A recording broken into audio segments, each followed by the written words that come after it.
we're making pumpkin cookies. Pumpkin cookies that time of year, and I'm super excited about.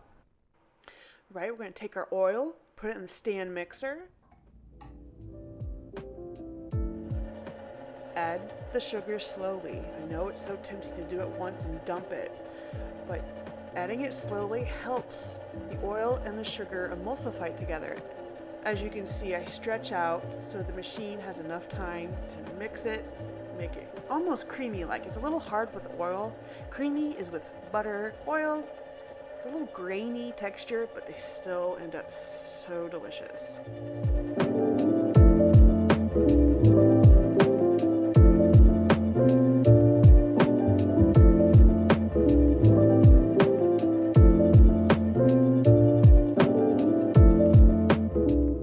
Mixing the bottom of the bowl is really important. I've learned the hard way many years now.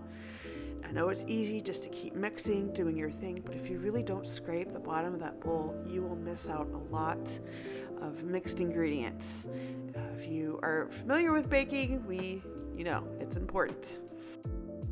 I use canned pumpkin. I try to look for the best brand. I've tried organic. I've tried off-brand. They're usually pretty consistent. Just get pure pumpkin puree, and I tell you, the shelf life is amazing. I use them all the time. My pantry is full of pumpkin puree. My husband and son and I, we love it, and I'm looking forward to definitely making more the next coming months and winter probably.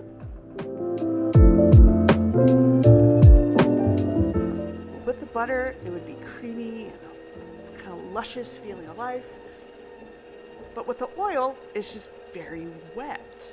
That's okay. It's still going to end up good.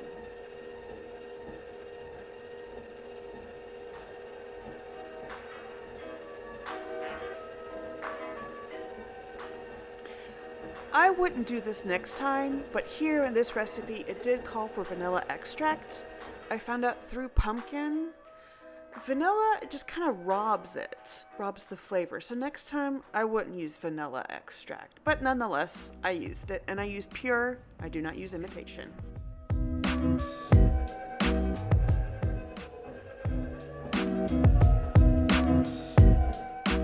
With eggs, please take your time with it.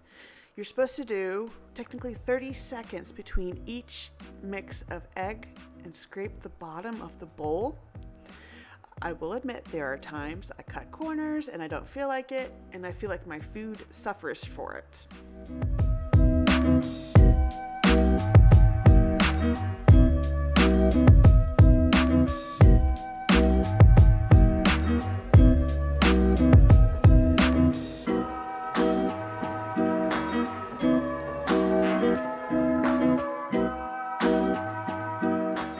I'm waiting patiently for my eggs to mix. I do crack them in a separate bowl. Separate bowl helps you, especially with mine. I get mine from a local farmer. I've learned the very hard way to check the eggs, but nothing beats fresh eggs. So I usually weigh them. I do 50 grams per egg.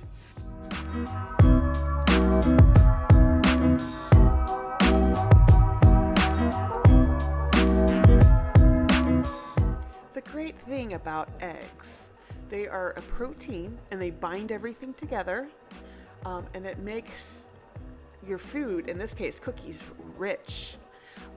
Rich but not heavy. It's very delicious.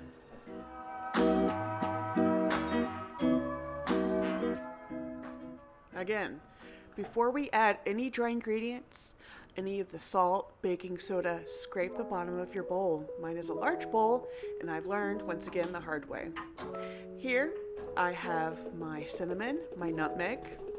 My cinnamon, I get online from an organic. I'm not a big organic fan, but this stuff is legit. And the nutmeg, I grate fresh before I use it. Before adding my flour, I add the baking soda, baking powder, and salt. before the flour, because once you add the flour, it firms up and you cannot overbeat this. All these other wet ingredients, you can beat and beat and beat, but once you add that flour, you have to slow down. So once I thoroughly mix the salt, baking soda, baking powder, and such, like I said, you can whip it and whip it and whip it, and I like to thoroughly combine it because these are also essential ingredients.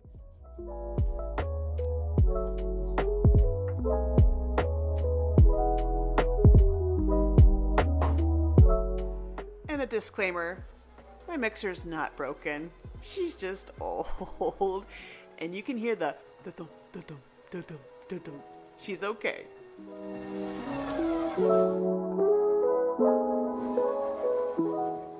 Usually I would put it on parchment, but for visual effect and for my clumsiness, I'm using a bowl. So you will see me struggle at the end trying to add that last little bit of flour in. Now, I do not dump all the flour at once. I do it, as you can see, large spoonfuls.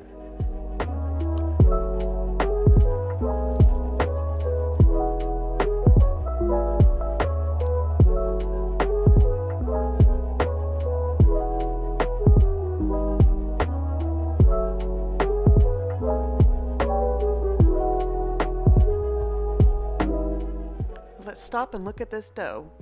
You still see the bits of flour on the edge? That's okay. We still gotta add the chocolate, so what you're looking at is normal and we can still mix.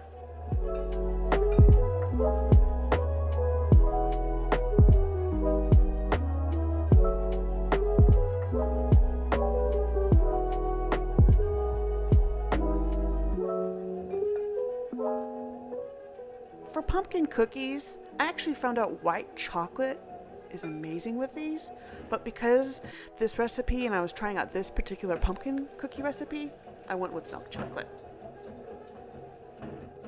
Now you get to see my struggle with the flour. Oh, the flour. Now you add the bit of it, and you still have to be very careful how much you mix it in.